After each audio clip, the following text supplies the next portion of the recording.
வணக்கம், நான் doctor Akash, Thanjavur Santhosh hospital பேசுறேன். சோரியாசிஸ்னா இது ஒரு நீண்ட கால அலர்ச்சி நோய். இது சும்மா தோல் நோய் மட்டும் கிடையாதுங்க. நம்ம உடம்போட இம்யூன் சிஸ்டம் கொஞ்சம் ஓவரா வேலை பார்க்குதுன்றதோட அர்த்தம் தான். இது சில பேருக்கு முட்டி வலியோட சேர்ந்து வரலாம். அதை தான் சோரியாட்டிக் ஆர்த்ரைட்டிஸ்னு சொல்றோம். இதை நல்ல கட்டுப்பாட்டில் வைக்க முடியுங்க. முதல்ல இதோட ஃபிளார் என்னன்றது நம்ம கண்டிப்பா தெரிஞ்சுக்கணும். தூக்கம் கம்மியா இருந்தா, அதிக மன அழுத்தம் இருந்தா, ஆல்கஹால் ஸ்மோக்கிங் இருந்தா, உடல் பருமன் இருந்தா, எக்ஸசைஸ் இல்லாம இருந்தா, கிளைமேட் சேஞ்சஸ், இவை எல்லாம் தான் இந்த சோரியாசிஸ் அதிகரிக்க காரணமா இருக்கும். தோல்ல கீரல், சிராய்ப்பு, எரிச்சல் வந்தாலும் புதிய பாதிப்பு வரலாம். குளிர்காலம் வந்தா ட்ரைனஸ் காரணமா கூட இது அதிகரிக்கலாம். அதிகமான வெயில்ல ஸ்கின் கரிஞ்சா கூட இது மோசமடைறதுக்கு வாய்ப்பு இருக்குங்க. சாப்பாட்டுனால அதிகரிக்குதுன்னு பாத்தீங்கன்னா, அதிக இனிப்பு, கூல் ட்ரிங்க்ஸ், மைதா பொருட்கள், பேக்கரி ஐட்டம்ஸ், அதிக எண்ணெயில பொரிச்சது, வறுத்தது, மீண்டும் மீண்டும் சூடு பண்ண எண்ணெயில செய்யற சாப்பாடுகள், பாக்கெட்ல வர ஃபுட்டு, ப்ராசஸ்டு ஃபுட்டு, அதிக உப்புள்ள ஊறுகாய், கருவாடு, அடிக்கடி ஹோட்டல் சாப்பாடு, இவை எல்லாம் பாத்தீங்கன்னா கண்டிப்பா அவாய்ட் பண்ணணுங்க. சிவப்பு இறைச்சி அதிகம் சாப்பிடக்கூடாது. ப்ராசஸ்டு மீட் குறைச்சிக்கணும். சில பேருக்கு கத்திரிக்காய் மாதிரி நைட் ஷேட் ஐட்டம்ஸ் கூட ப்ராப்ளம் வரதுக்கு வாய்ப்பு இருக்கு. ஃபுல் ஃபேட் பால் பொருட்கள் அதிகம் உள்ளது. சில பேருக்கு முட்டை அலர்ஜி ஆகலாம். குளூட்டன் அதிகமாக உள்ள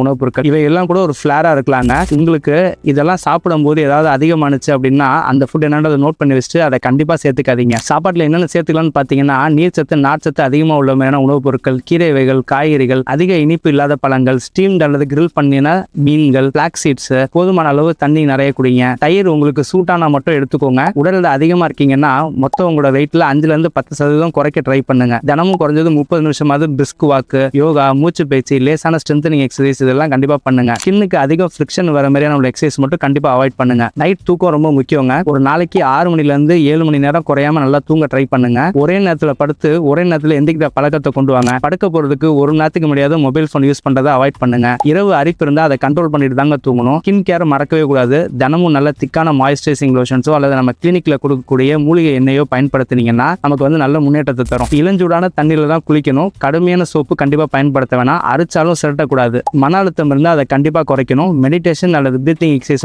நல்லா ஹெல்ப்ஃபுல்லாக இருக்கும். தேவைன்னா டாக்டர்கிட்ட கவுன்சிலிங் எடுத்துக்கோங்க. மருத்துவரை ரெகுலராக ஃபாலோ பண்ணுங்க. மருந்தை நீங்களா ஸ்டார்ட் பண்ணுறதும் நீங்களா ஸ்டாப் பண்ணுறதும் கண்டிப்பாக பண்ணாதீங்க. முட்டி வலி மாதிரி ஏதாவது பிரச்சனைகள் இருந்தால் உடனே உங்கள் டாக்டர்கிட்ட சொல்லுங்க. சர்க்கரை, கொழுப்புகளை அப்பப்போ டெஸ்ட் பண்ணி பார்த்துக்கோங்க. ஒரு ஃபுட்டை மட்டும் காரணமாக சொல்லாதீங்க. ஒரு ஃபுட் மட்டும் தான் இதை அதிகப்படுத்தாது. ஒரே ஒரு ஆயின்மெண்ட்னால மட்டும் இதை சரி பண்ண முடியாது. லைஃப் ஸ்டைல் முழுக்க கரெக்ட் பண்ணால் மட்டும்தான் இதுலேருந்து நீங்கள் கண்டிப்பாக வெளியில் வர முடியும்.